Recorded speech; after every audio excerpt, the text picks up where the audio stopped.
Samantala, sa mga oras pong ito ay magtungo naman po tayo ngayon sa San Fernando, Pampanga, kung nasaan naroon po ngayon si PNP Chief Ronald Bato de la Rosa para po magbigay ng press conference. Narito po. Ang malaking bansa sa mundo ay have their own taste of terror attacks.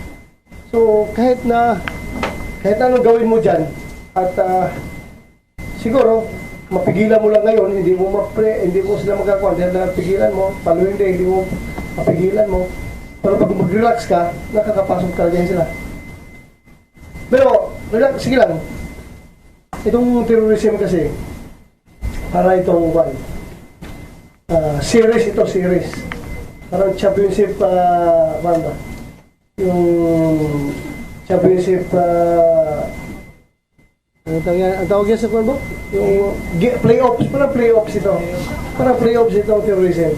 Ngayon siguro, may isahan niya kami. Sunod, baka may isahan pa rin. So not all the time sila pa rin ang mang-iisa. Maisahan rin namin yan sila. Basta ultimately, ang gobyerno magta-champion yan. Mananalo. Magkuha ng trophy magkuha ng gobyerno ang trophy. Next question, sir, will be from Paulo Marcelo of GNN.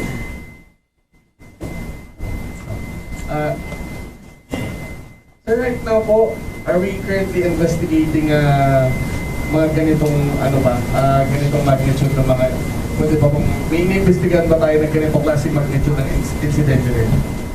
Are there any other threats na we're investigating? Sa ngayon, may nangyari na nga, di ba? May nangyari na. So to be prepared, kaya na nag-declare si Presidente ng state of lawlessness or lawless violence para masiguro na hindi na maulit. So we are treating all information, whether basura yan or whether valuable yan, tinitreat namin yan, hindi namin yan dinidisregard. So when you say meron pa bang ibang threat na looming, well, we can say that who knows? Who knows? Nobody knows kung meron pa mangyari. Sa ngayon, yung intelligence community natin ay nagsusumikap. Follow up, after the unfortunate incident in Davao, yung ibang mga police regional officers natin, so nagtaas ba ng alert status? Then until now, nakataas ba? Yes, buong Pilipinas yung declaration ko ng full alert status. And I hope itong PRO3, i-maximize sila yung kanilang presensya sa publiko, yung kanilang police visibility. Para anyway, so far wala pa namang nangyari dito sa PRO3, no? Region 3, wala pang terror attacks dito ever since. Hindi pa kayo nasabugan dito. Wala pa. So, continue relaxing. Our next question will come from Ray, followed by... Nakunod. Sana walang mayari sana. Yes, sir. Our next question will come from Ray Sansano to be followed by Joshua Antonio. Good afternoon. Ang tanong ko po ay, although kanina medyo napahapyawan yung tungkol sa ating pangabahay pag-asa. Based sa report, Senator Luzon ang nangunguna sa pagsuporta dito at actually dito po na sa may Bataan tayo may model bahay pag-asa. Sa kabuuan, kumusta po ito sa paningin ng ating sa ating bansa? Yung kanya-kanyang region, may kanya-kanyang style. Yung dito, sa Region 3, nangunguna kayo. Totoo yan, kayo nangunguna. Yung bahay pag-asa. Which is, I'm trying to replicate it to other regions. Ginagawa natin best practice itong bahay pag-asa ninyo dito para kopyahin nila doon. Pero yung iba namang regions, meron din sila sariling approach nila. The same manner, basta form of rehabilitation. Kanya-kanyang approach yan, kanya-kanyang region. So, totoo yan, kayo nangunguna dito. And we hope all other regions will follow. Sa naikot ko na po, pareho sila, lahat ng regions may mga ganun na interventions. Close to rehabilitation. Kanya-kanya lang po ang approach, iba-iba. Thank you. Joshua Antonio of UNTV. Sir? For clarification lang po, may natanggap na po kayong report na may mga bomb threats kung sa Metro Manila. Kasi Ngayong araw po, nag-suspend po sila ng klase. Ganun ba? Maraming mga text ang So, ito nga, I am appealing to the public na kung kayo po'y nakatanggap ng text messages about bomb, about IEDs, about bomb threat. Pag hindi ito nanggagaling sa PNP, hindi po ito authentic. Huwag po kayo agad mag-react. Huwag kayo magpanik. Ang apel ko lang sa mga nagpapasa ng text, hindi na kayo nakakatulong sa pag-frame sa problema, nakadagdag pa kayo sa pagpanik ng taong bayan. Huwag na po nyo i-forward. Pag ito sabi lang na galing kay Mr. Ganito, galing sa aking kaibigan, huwag nang i-forward dahil unverified po yan, hindi yan konfirmado.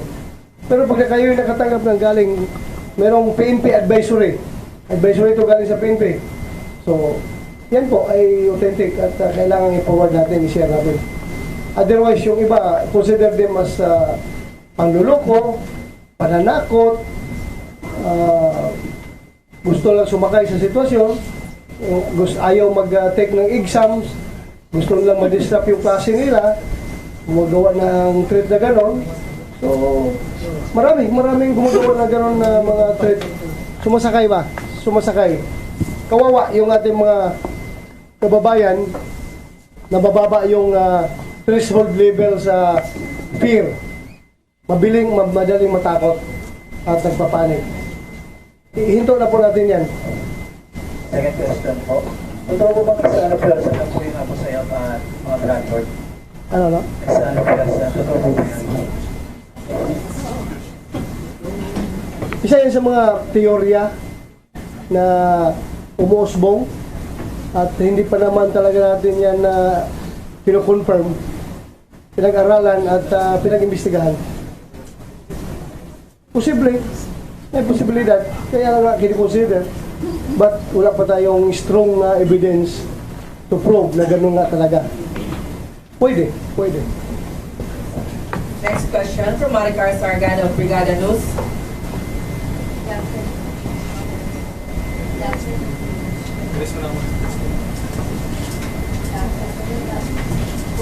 Good afternoon, sir.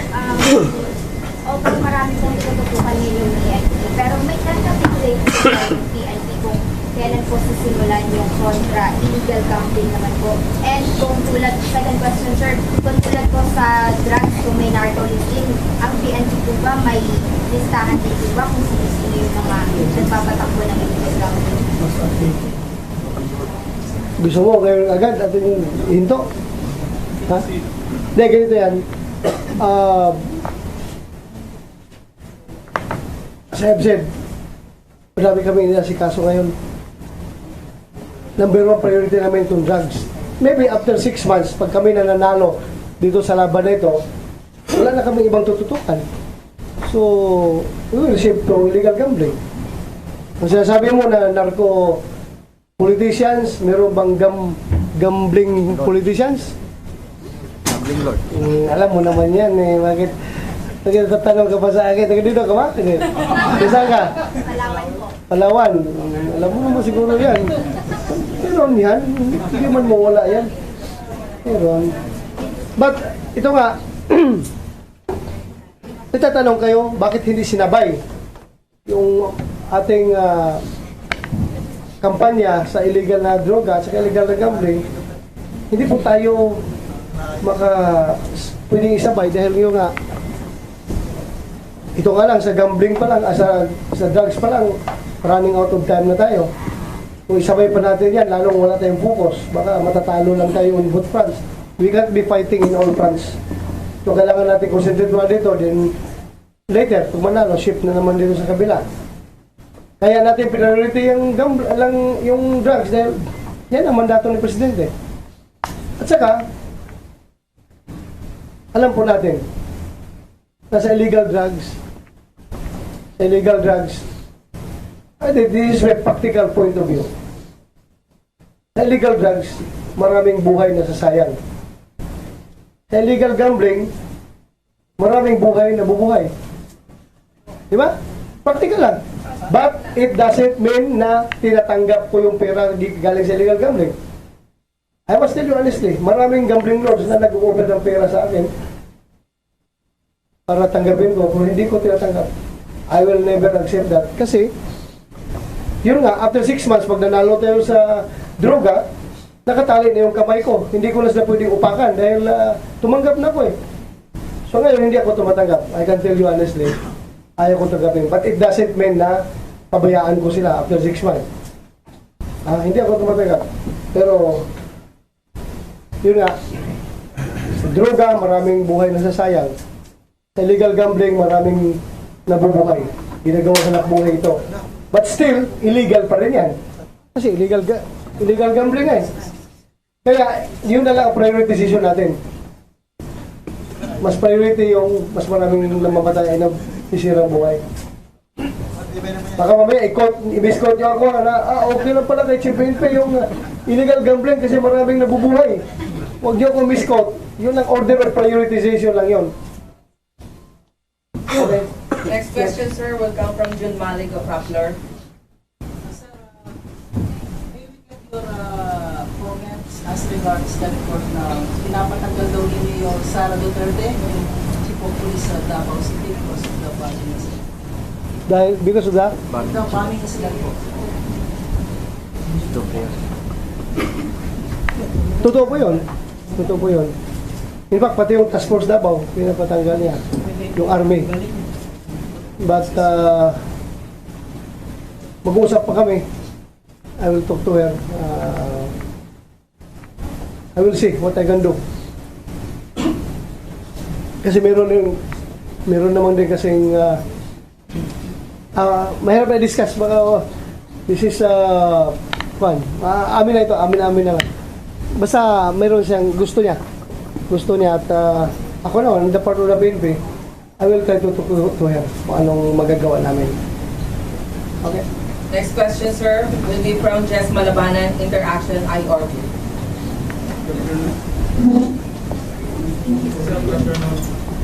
Thank you. Good afternoon. Sir, kanina sir, reiterate mo yung warning na naman. Binanggit mo meron ng sana pa tayo ng police. Now, yung question ko, parang observation lang, parang you go slow on policemen involved in crowd, while the civilian from left to right, patay ka agad. Ano yung iba sila?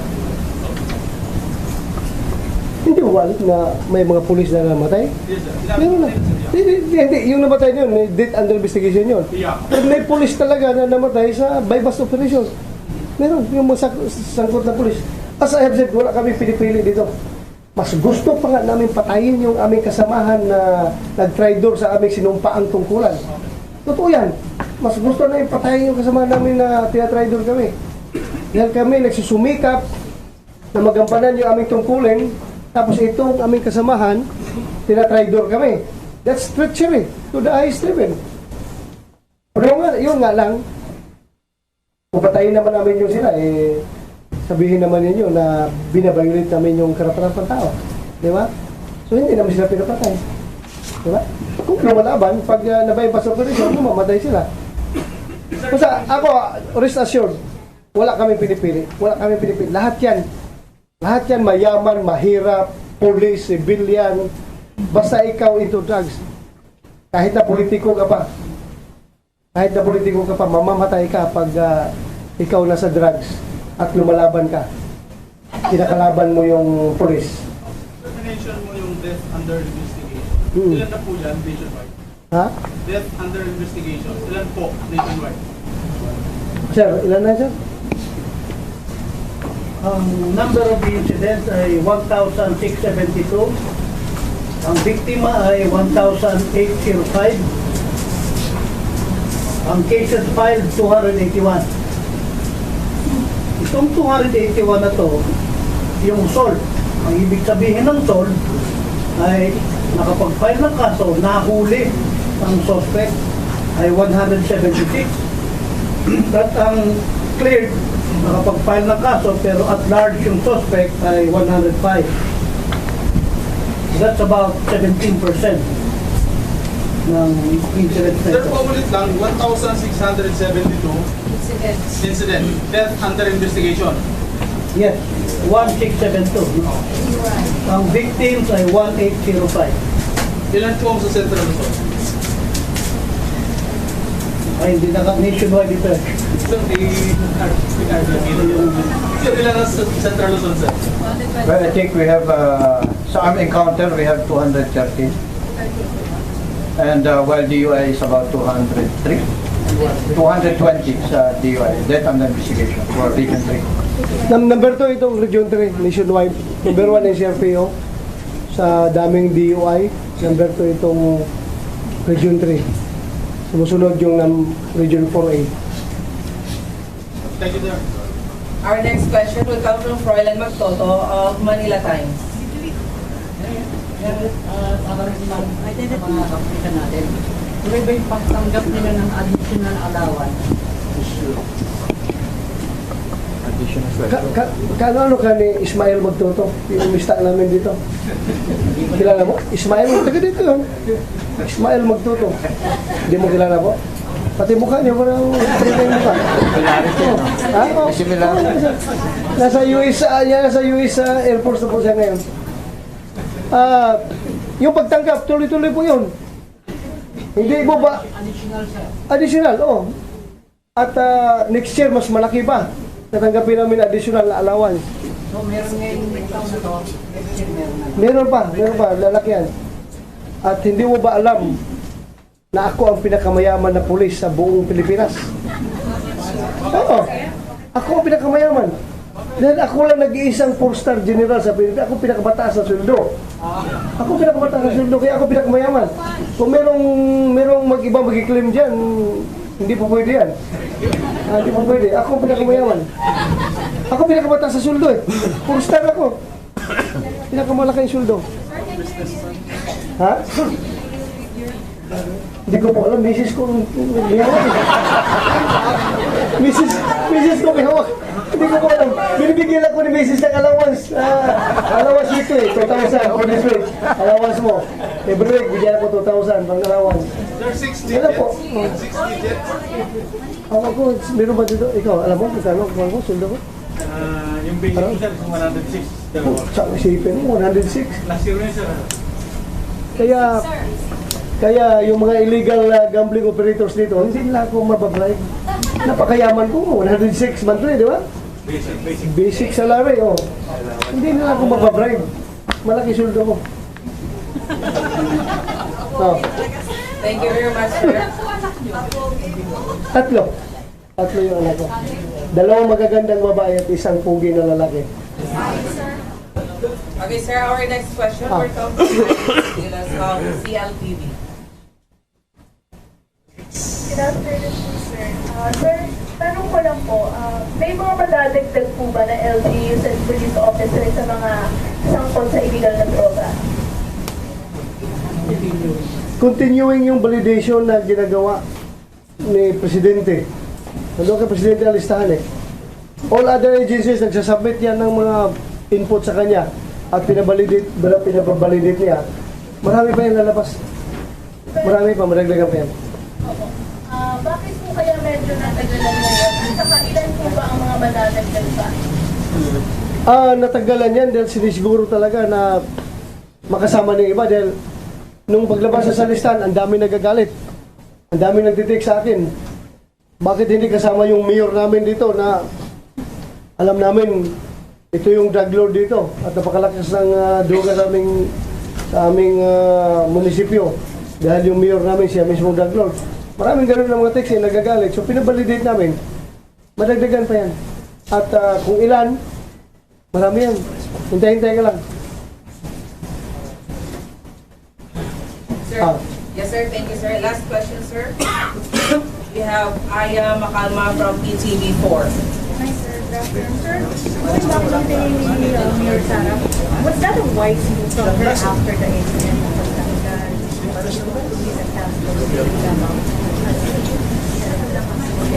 I cannot comment about that.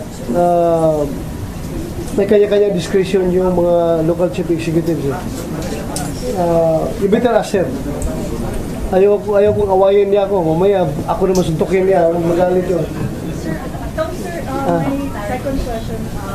Sir, yung mga kumakalat kasi na text ngayon, using your name, galing sa inyo or galing sa mga ano. So how will they authenticate a text message, a scare text message?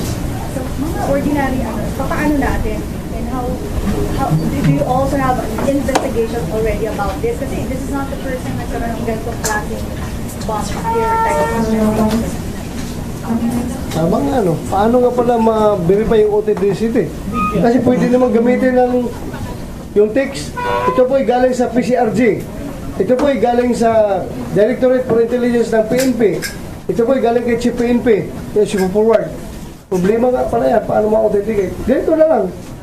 We use the legitimate media. Kayo. Ibinawan din yung PIO natin. Nag-release siya ng advisory. Siya magsasabi. So pag sinabing PIO ang nagsabi, PIO ang source, tapos kayo mismo nakakatanggap, at tulungan nyo kami mag-disseminate yan. Other than that, huwag kayong maniwala. Tama, ano? Huwag kayong maniwala dahil that will cause panic sa mga tao. Sir, pardon me for pushing this a little bit further, but a while ago you mentioned na yung mga text messages na yun, hindi nyo binabasura because there may be some truth to it. And then now you're saying na wag ikalat. Of course, that's understandable na wag ikalat, that time verified na hindi totoo. Let me just ask, sir, how serious are these threats? Number one. And may intelligence report ba talaga? Kasi parang lumalabas na dati, lumabas na itong text messages na to. And then now there's a different version of 4 lady bombers na. So may mga different versions ba to? And what is the purpose for releasing or kumbaga, spreading this kind of text messages? Alam mo, Maris, yung spreading, we are not the ones spreading. Yes, Ini-spread lang namin sa aming mga lower units para aware sila about the information.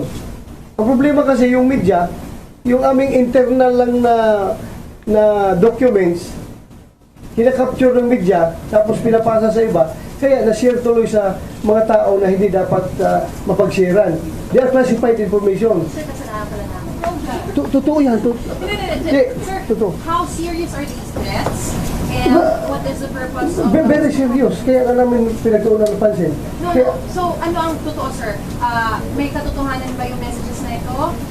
As what you've mentioned earlier? Di ganito. Or ngayon, sinasabi nyo that these text messages are not verified? Di, ganito yan.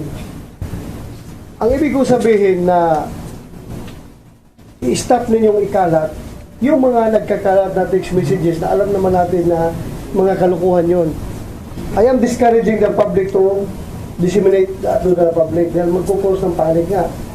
Ang sa amin naman, lahat na pumapasok sa amin, sa organisasyon, hindi namin kaagad di-dismiss as hoax. Talagang tinitreat namin yan at pinaprocess. Tingnan namin kung talaga binabalidate kung totoo. Kasi sayang man din. Mamaya totoo yan. So, lahat na pumapasok sa amin, ito-consider namin na valuable information. So yung four lady bombers in Metro Manila, do you consider this as hoax? Or do you consider this as a possible verified information? Dapat hindi namin nilabas yan. Amin lang yun eh. Dahil, sir, kasi kumakalat sa lahat. Yun nga, A lot of people are kasi. actually concerned. So we need an assurance from the PNP chief mismo. We are addressing that information. We are addressing that intelligence properly. So you're not dismissing it? We are not dismissing it. Kaya nga man di-disseminate sa baba. Pero para sa amin lang sana yan, hindi para sa public. Not for public consumption. Eh, kaso, kinuha ninyo, binalita nyo, sige na lang, okay na lang. Okay na lang. Ha? Okay lang. Pero tinitreat namin yan. We are addressing that. Hindi namin yan di-dismiss. Last two questions, sir. From France to Guerra of TV5.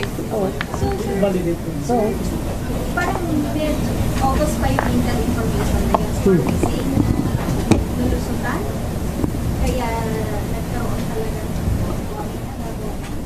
Very specific information. Di, ang informasyon, di ba, kung nabasa nyo yun, di ba? Ang target ako, or di si Mayor, malls. Nasa ako yan? Ano ba nakalagay? Nakalagay? Yung information sa amin, suicide bombing yun. Yayakapin ako ng naka-vest ng bomba na babae na nakasuot ng ano yun, yung makapal na sanit na pero kung kasing ganda yung dalawa maggayakap sa akin, yayakapin ko rin kayo. Akala nyo? Yayakapin ko rin kayo. Magyakap kayo sa akin. Tingnan natin kung anong bumbag sa sabog. Careful, careful. Careful. Careful. Careful. Ha? Naka. Nanonood yung misis ko ngayon. Kaya ko nito mamaya. Ano? So, may possibility nga na nalusutan. Ano yung tingin nyo doon? Illegal noong August 25, it happened. Ano pang masasabi ko yan? Alam mo, sige kung deny na hindi nalusutan, may sumabog na eh. Yun talaga, may sumabog na. So, yeah. Sir, yan po ang magpo-cause din. Siyempre, ngayon, nalalaman na ng mga tao na may ganun yung intel nangyari yun. Siyempre, the panic. Yung reassurance lang, sir, na we're on top of the situation. As I have said, we are working on that. Magtiwala lang kasi yung kapulisan, kahit na narusutan tayo. As I have said, game 1 pa lang yun sa series. Series itong terrorism. Sir, pero may nagigit pa tayo nung natanggap yung ganun natin? Yes, pinasa natin sa baba. And the territorial units are responding accordingly. They responded accordingly. Yung Davao nga lang, doon tayo tinamaan. Sumabog kayo. Sumabog. Yes, sir. Last question, sir. Huwag niyo sisihin yung Davao City Police, ha? Even the President himself did not malign the performance of Davao City Police Office and Task Force Davao. They are working very hard. Hindi niya minamalain. Kasi alam niya kung ano ginawa. Nalusutan na talaga tayo. Last question, sir, will come from Ana Stanislao, CNN PH. Sir, earlier you said na posibleng nagsalinwensa ang Abu Sayyaf and ang mga drug lords. Will you be able to divulge on that? What theories you're looking at? And ano po yung mga posibleng theory or, solid leads na tinitingnan ng PNP ngayon? Yan ay mga theory pa lang hanggat hindi ma-convert into facts. So theory pa lang sila hanggang ngayon. Alam mo na yung mga investigador, mga very wild imaginations meron yung ating mga investigador eh. At saka meron naman silang kinukunik ng mga dots. May nagkukunik-kunik. Don't you worry, pag ma-confirm namin to, the public ought to know this. Pag makunik namin lahat ng dots, wala kami itatago sa inyo dahil para sa atin to lahat eh. Hindi na lang kami mag-confirm as early as now kung wala kami solid basis. Otherwise, pagkatawanan tayo yan. We are police, we are investigators. Hindi tayo pwede magsasalita based on chismis. Kaya nga sasabi na theory lang yan hanggang ngayon. Dahil yun nga, Abu Sayyaf is pira-pira lang. Pira-pira yan sila, nangingidap nga yan sila para magkapira. How much more kung merong drug lord na mag-offer siguro na pirahin mo yung Davao dahil galit kami sa presidente dahil nasira yung aming negosyo. Nasira yung aming drug trade. Pwede mangyari. But as I've said, hindi ko sinasabi na yun na talaga. Yun na talaga. We are entertaining lahat. Including love triangle. Ha? Lahat ng anggulo bubusisiin. Hanggat mag-shrink tayo into one final angle na tututukan. Ano? Wala. Magpapataw lang ako kasi malungkot kami ng mga Dabawin nyo nga. Malungkot si General Aquino, Dabawin nyo rin ito. Malungkot ito ngayon dahil nandun yung pamilya namin sa Davao. Nandun yung pamumuhay namin sa Davao. Malungkot kami. Sir, last yung launch po ninyo ngayon, yung text ba tong hotline, how is it different po from the 911 hotline? Yung apps na text ba to 2286 ba yun? 2286. Meron yung button doon na 911. Parang pinapasok namin ng 911 doon. Kung gusto mo lang immediate na response, pwede kang pindutin yung 911. Kung gusto mong magbigay ng informasyon, doon ka, maraming buttons na pagpilian. Hindi yung nakipag-compete sa 911, kundi nagko-complement sa 911 yun, yung apps na yun. Maganda po yun. Thank you very much. That will be the end of our press conference with the Chief PNP this afternoon. Marami pong salamat. At this point, may request po our friends from the media to exit the conference room so we can start with the command conference. Maraming salamat po mula po sa Police Regional Office 3.